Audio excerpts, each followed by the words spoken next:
Dios, te damos gracias por tu misericordia en Cristo Jesús. Gracias porque nos podemos reunir y tomar una Biblia y meditar en su palabra. Gracias, Dios, porque eres fiel y bueno y nos has amado tanto que has dado a tu Hijo Jesucristo para que todo aquel que en Él cree no se pierda, mas tenga vida eterna. Y nosotros hemos creído, nos hemos arrepentido de vivir en el pecado. Tú has hecho esa obra en nuestras vidas y nosotros lo permitimos, decidimos, estamos de acuerdo con que podemos andar en tus caminos y te pedimos que nos ayudes a hacer tu voluntad y que nos dirijas en el nombre de Cristo Jesús. Amén. Amén. Hemos seguido estudiando y terminaremos pasaje a pasaje el libro de Romanos, que hemos repetido que el libro de Romanos no es la primera carta que escribió el apóstol Pablo, sino es de las más importantes porque tiene muchísima enseñanza doctrinal y por eso la pusieron inmediatamente después de Hechos de los Apóstoles. Entonces, leerla versículo a versículo es como considerar lo que Dios dice y pensarlo cómo aplica a nosotros que somos gentiles, que no somos romanos. Pero la carta está escrita para todo el mundo, ¿verdad? Y inicia el día de hoy en el capítulo 3, versos del 1 al 8. Y voy a recordar que el apóstol Pablo ha enseñado que el conocimiento de la ley de Dios sin obediencia, así como la circuncisión físicamente sin obediencia, no son garantía de salvación. Porque lo que Dios quiere es que tengamos un corazón nuevo que lo obedece, es un corazón circuncidado. Y curiosamente existe la posibilidad de vivir haciendo cosas para Dios, pero con un corazón lejano de Dios. Existe la posibilidad. Hay personas que, pues sí, escuchan a Dios, ven su palabra, la respetan, pero en su corazón no creen totalmente. Y ese es el punto de los judíos, que tuvieron muchos privilegios. Y ahora nuestros hijos, nuestros nietos, están teniendo la oportunidad de creer en Jesús de todo su corazón. Y tal vez se acostumbran a venir, a entrar y salir, y si uno les pregunta, ¿eres cristiano?, nomás se ríen y no saben qué contestar. Ese es un verdadero reto para los padres. Que un hijo o una hija no sepa quién es Jesucristo y lo que hizo para su vida es algo tremendamente urgente. No sabemos cuánto tiempo. No podemos convencerlos nosotros, pero sí podemos arrimarles la palabra, leérsela y que lean su Biblia y supervisar. Entonces, el mensaje de hoy es: Dios es veraz y todo hombre mentiroso. Aquí tenemos que Dios es veraz y el hombre es mentiroso, todos los hombres mentirosos, o sea, no somos de confiar. Y cuando digo hombres, no se refiere solamente a varones, sino se refiere a varones y mujeres. Solamente Dios es veraz, nada más. Entonces, el pasaje de hoy, Pablo, recuerden ustedes, por favor, recuerden que Pablo era judío verdadero, de la tribu de Benjamín, dice en Filipenses, circuncidado al 8º día. Él era una persona muy estudiada en la ley, no era un ignorante de la ley, era alguien que sabía bastante la ley, más que las personas que ahora dicen que la conocen, mucho más. Hay personas que nos quieren dar clases de ley y nos invitan a que vayamos a estudiar el hebreo o las letras hebreas. No, hermanos, Jesús es hebreo. Sí, de la tribu de Judá. Entonces, Pablo es alguien que cree en Jesús, siendo judío no cristiano, perseguidor de la iglesia.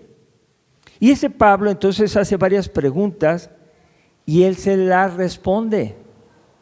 Esto en la antigüedad con los filósofos se llamaba diatriba. Significa que es una manera literaria de preguntar y él mismo responderse. Y es una manera de escribir Romanos muy bien porque el Pablo, que era fariseo, le pregunta al Pablo que ahora es cristiano.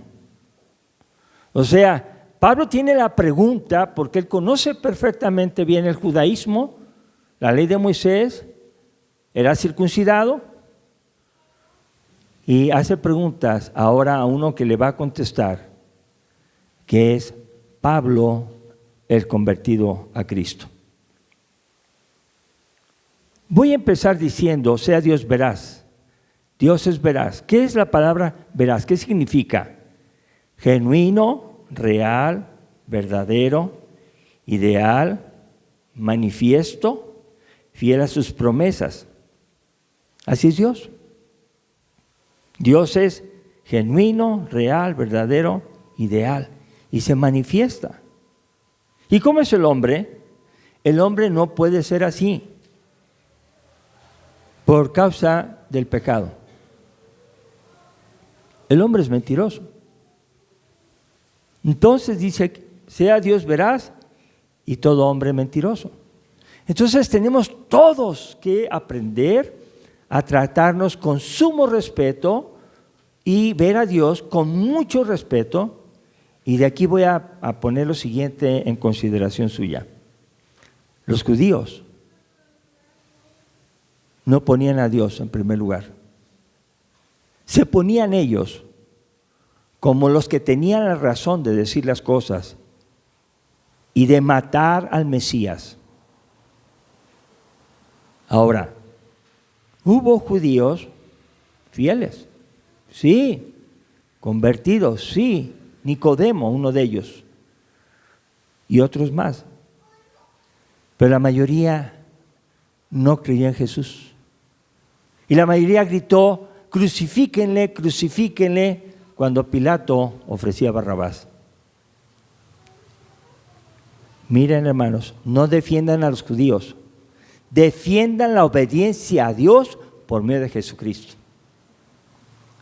Y muchas personas defienden su religión, su templo, su pastor, su manera de ser. No, estamos equivocados. Tenemos solamente que poner nuestros ojos en Cristo. Y quiero hacerles pensar, porque una iglesia cristiana piensa. Había unos que no se juntaban con Jesús, andaban predicando en su nombre. Y los discípulos le dijeron, oye, estos no andan con nosotros. ¿Les decimos que se callen, que se acabe esto? Jesús dijo, no, porque no hay ninguno que hable bien de mí, que luego hable en contra de mí. Déjenlos. Entonces hay que aprender a tener respeto de todas las personas. Y lo que Dios quiere es que comprendamos que somos mentirosos, que no hay que confiarnos.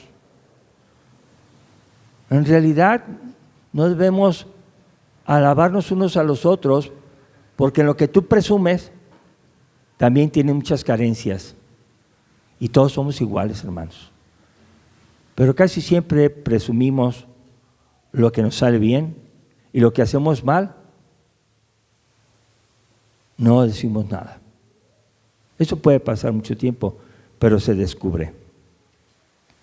Y voy a empezar leyendo Romanos 3:1, el mensaje donde dice, y le puse ahí preguntas. La primera pregunta, ¿qué ventaja tiene pues el judío? Entonces vamos a pensar, bueno, entonces si los judíos son el pueblo de Dios, ¿ya no tienen ninguna ventaja? Miren, tienen su ventaja muy grande, porque su palabra, la palabra de Dios se escribió en su idioma, en el hebreo, en el arameo y después en el griego. Y ellos sabían todo esto. Entonces tienen ventaja porque eran los depositarios del mensaje. Yo puedo decirnos hebreo. Entonces me aventaja cualquier judío que conoce el hebreo y me dice, estás enseñando mal esta palabra. Tienen ventaja, sí. Y luego la siguiente pregunta, ¿de qué aprovecha la circuncisión? Bueno, es la señal de un pacto que tal vez nosotros no tenemos porque no nacimos en la religión judía.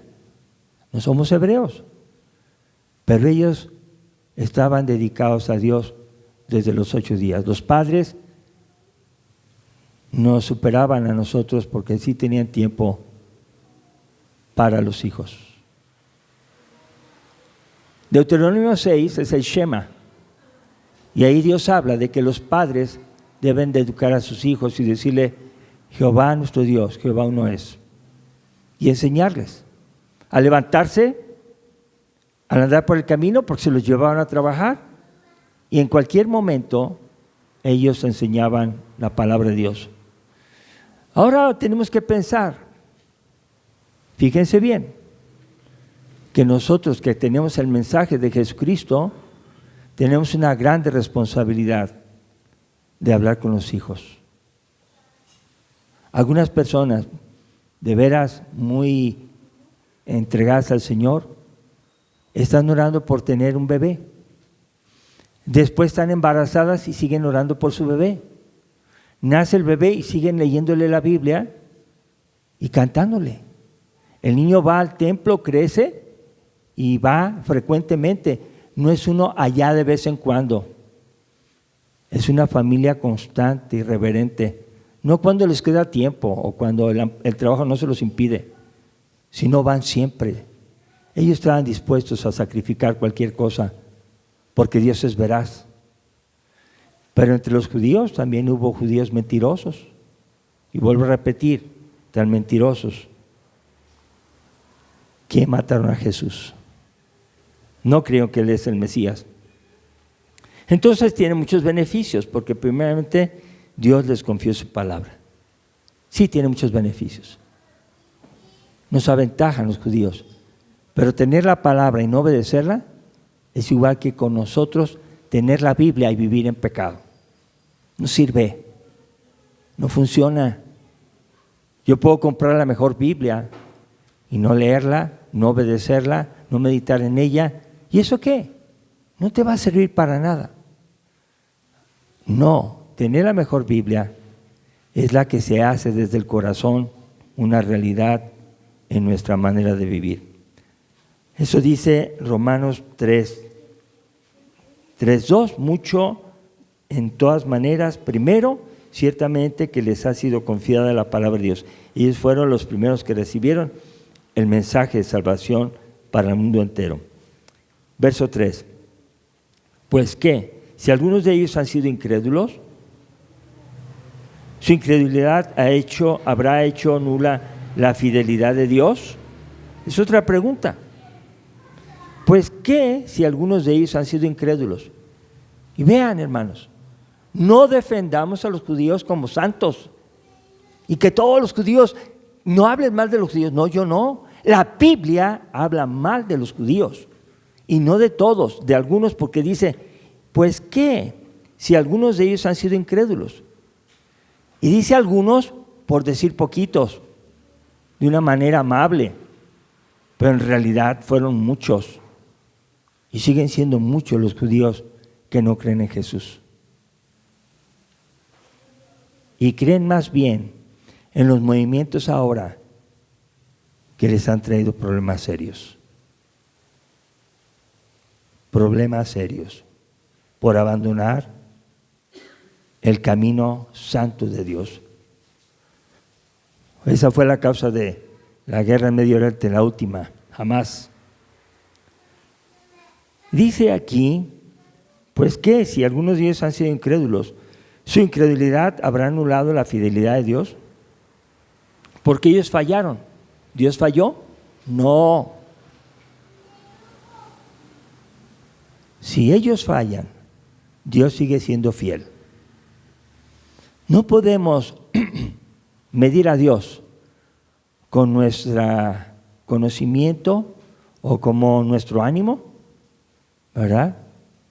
Si alguien es incrédulo, aunque conozca la ley de Dios, aunque conozca todo, si es incrédulo, eso no anula el plan de Dios. Por ejemplo, los judíos, aunque no creían, Jesús vino y Jesús cumplió su ministerio. A los 30 años empieza a predicar, a los 33 años y medio es muerto y los judíos no lo querían. Y Dios no está para concederle a los caprichosos su voluntad. Él va a hacer su voluntad a pesar de que la gente no quiera. Y eso nos debe dar mucha alegría, porque si yo creo en Cristo, el Mesías, el Salvador del mundo, aunque la gente no quiera, Él va a cumplir su voluntad de salvarnos a todos los cristianos. ¿Me entiende?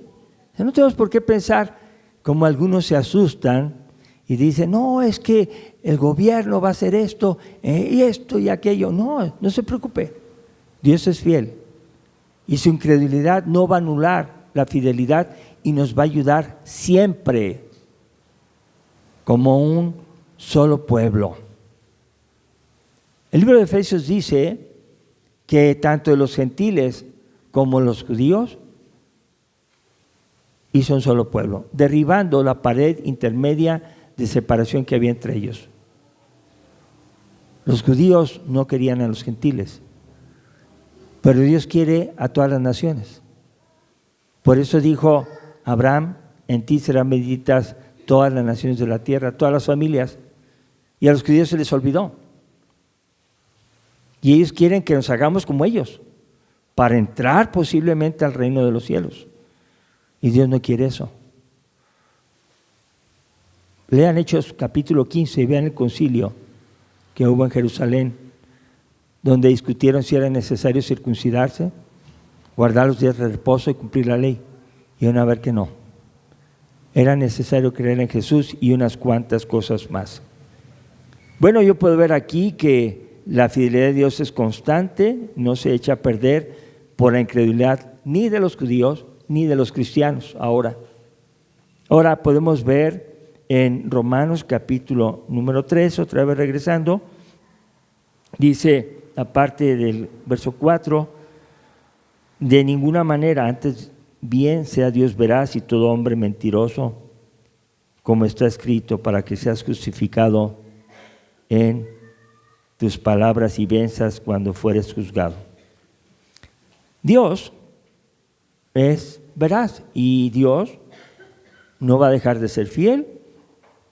Y vamos a ver el Salmo 51, verso 4. Y ahí dice en Salmo 51, 4, fíjense lo que dice: contra ti solo he pecado y he hecho lo malo delante de tus ojos, para que sea reconocido justo en tu palabra y tenido por puro en tu juicio. ¿Quién es el pecador? El hombre, varón y hembra. Y hemos hecho lo malo para que en su maldad nosotros demos evidencia de que Dios es justo y es puro en su juicio. Bueno, cuando yo tengo un color blanco y varias tonalidades de grises hasta llegar al negro, a veces el gris no parece ser ni negro ni blanco. Pero entre más el pecado es evidente, la pureza y la bondad de Dios es más manifiesta. Ponga un blanco y ponga un negro y verá la diferencia. Dios es santidad y el hombre es pecado y es negrura. Ahora, a Dios no le interesa qué tanto pecas, porque si tu corazón hay robar un peso, te está Dios viendo y va a juzgar tu pecado de robar. Dice, no robarás ni un peso, ni un centavo. Entonces, ¿qué tenemos que hacer? Pedirle a Dios que nos quite la actitud que teníamos de robar y ser justos delante de Él, haciendo lo más posible en ser honestos. Entonces, ¿quién es el pecador? ¿Quién es el mentiroso? El hombre. ¿Quién es el justo? Dios. Dios es justo, Dios es veraz. Ahora vamos a la segunda versículo de Salmo 116, 11.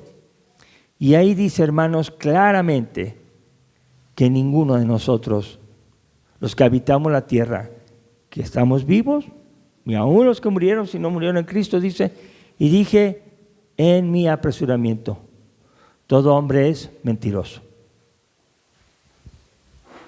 Bueno, a veces mentimos sin querer mentir, pero mentimos. Bueno, ¿por qué? Porque por alguna razón, pero dice la Biblia que todos somos mentirosos. Entonces, cuando nosotros nos presentemos delante de Dios, esa palabra nos va a justificar o nos va a condenar, porque Jesús es el Salvador de todos los mentirosos, de todos los pecadores, porque Jesús vino a buscar y a salvar lo que se había perdido. Entonces, yo cuando creo en Jesús, cuando creo en el Padre, cuando creo que Dios es veraz, Él me justifica por lo que Él dice. Romanos 3:5 dice, y si nuestra injusticia hace resaltar la justicia de Dios, ¿qué diremos? ¿Será injusto Dios que da castigo? Hablo como hombre. Dice aquí que no sabemos qué decir. Es una pregunta. Pues, ¿qué vamos a decir? Si nosotros al pecar hacemos resaltar la santidad de Dios. Dice, ¿será injusto Dios que da castigo? Y aclara, hablo como hombre. Pues, ¿qué significa? Cuando Dios castiga, no lo hace de manera injusta. Entonces la respuesta es, Dios no es injusto. Y Dios puede juzgar a todas las personas de todo el mundo. Nosotros sí somos injustos, porque a veces hacemos cosas no justas. Dios no. Y si hacemos mal, ¿acaso Dios nos va a castigar injustamente? No. No. Si estamos en Cristo, vamos a ser libres de toda condenación y de toda culpa, porque Él pagó en la cruz por nuestros pecados. Pero si no somos así, entonces, hermanos, el castigo se espera. O sea, no depende de Dios, depende de tu elección. Tú eliges, porque puse delante de ti el camino de vida y camino de muerte. Y cada quien decide. Entonces, Dios no se puede confundir a sí mismo, ni confundirnos. Dios eligió a todo el mundo para salvación por medio de Jesucristo. Dios llama, pero algunos dicen, yo no quiero. Y no quieren. Y está bien fácil. Muchas personas han llegado aquí y han dicho que van a cambiar. Y tienen en su corazón hacerlo. Y vienen y lloran y platicamos y leemos la Biblia y se les hace las mil luchas. Y no solamente aquí en el templo, algunos hermanos y hermanas los habían fuera en su vida, en su casa. Yo pregunto, ¿por qué no continúan?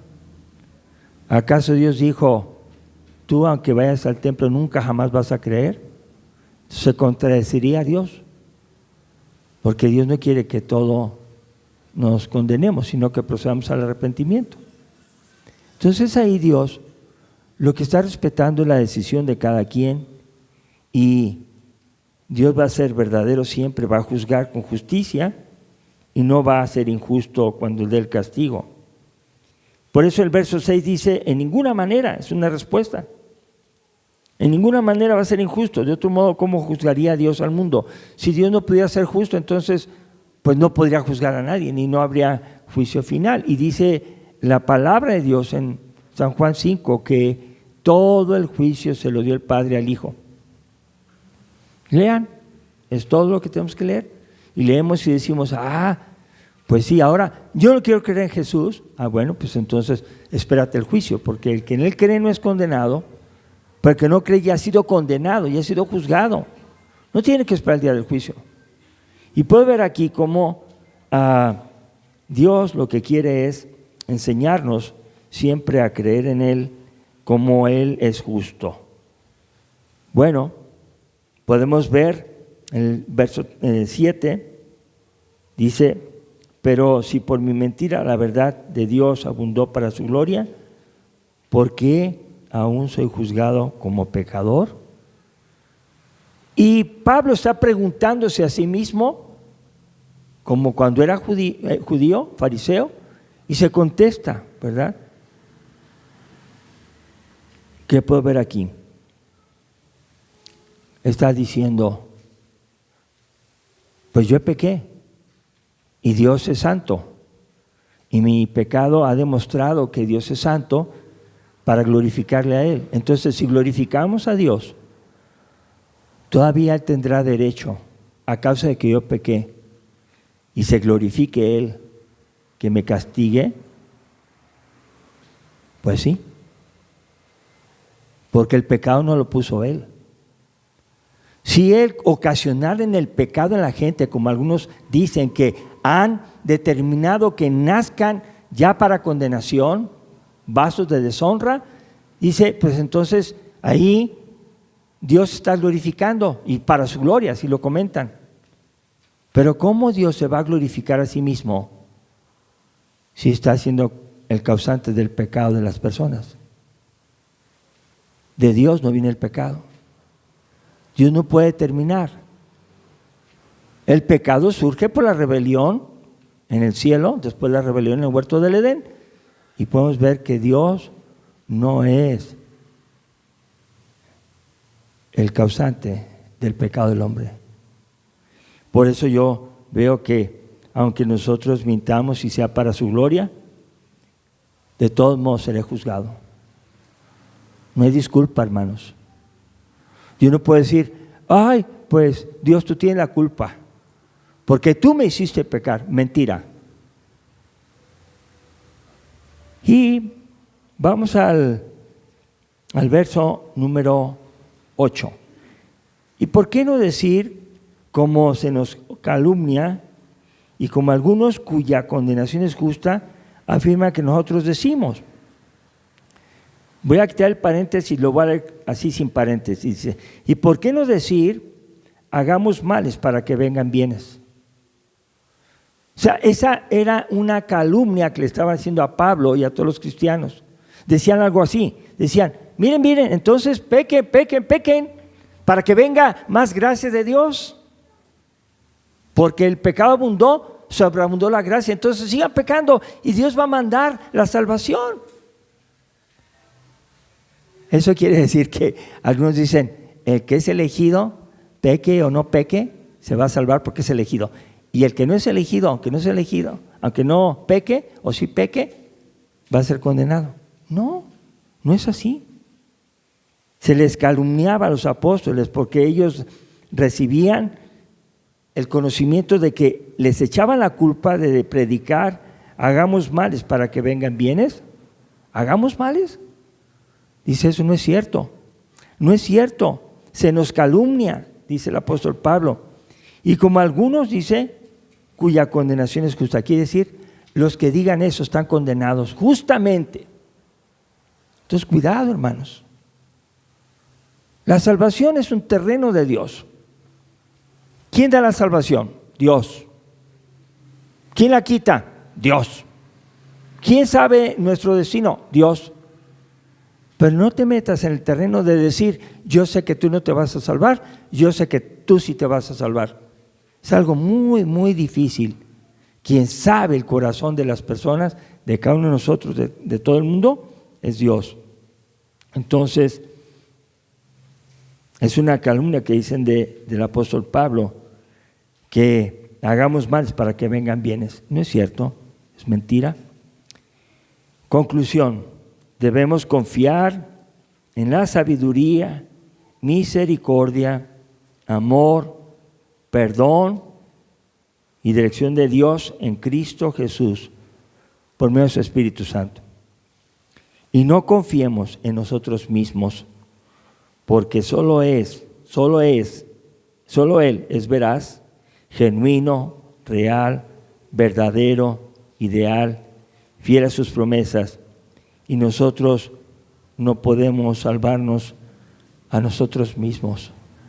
Hermanos, aunque haya personas que afirman que están en la razón, tú nunca te alejes de Cristo y nunca dejes de vivir por gracia y esforzándote en hacer las buenas obras que Él preparó para que andemos en ellas, pero que la salvación proviene de Dios y no de lo que tú hagas, a dónde vayas, qué mensajes escuches. No, eso no te va a salvar. Si algo de eso nos pudiera salvar, en vano vino Cristo. Entonces, apeguémonos a Cristo, que es al que despreciaron los judíos. Y por eso Dios debe ser veraz y todos nosotros debemos considerarnos no seguros. No tenemos la capacidad de decir, sígueme a mí. No podemos. Tenemos que orar por anhelarlo. Amén. Vamos a ponernos de pie y vamos a orar. Dios, en esta tarde te damos gracias porque tú eres bueno y para siempre es tu misericordia. Y gracias, Señor, porque la salvación es algo que proviene de ti. Nosotros no estamos diciendo más que escuchar tu palabra y obedecer el Evangelio, que sean las buenas noticias de salvación para todo aquel que en él cree. Y te pedimos, oh Dios, que nos des un corazón dispuesto y sincero para seguirte todo momento. Y ayúdanos, Padre, a no tener orgullo ni tener seguridad total en ninguna cosa de la tierra, sino seguridad total en lo que Jesucristo hizo en la cruz, dar su vida para nuestra salvación, como un cordero de Dios sin mancha y sin contaminación. Te pedimos, oh Dios, que nos ayudes a orar por nuestros familiares, así como Pablo oraba por sus familiares judíos. Ayúdanos, Padre, a nosotros orar por todos los que queremos, los que son de la familia y que los podamos llevar a ti. Y no solamente por ellos, sino también por los vecinos, por los amigos, por los compañeros de trabajo, para que puedan creer que solo tú, Dios, eres veraz y que has enviado a tu Hijo Jesucristo para que todo aquel que en él cree no se pierda, mas tenga vida eterna. Y ayúdanos a vivir en santidad como tú quieres que lo hagamos. En el nombre de Cristo Jesús. Amén. Amén.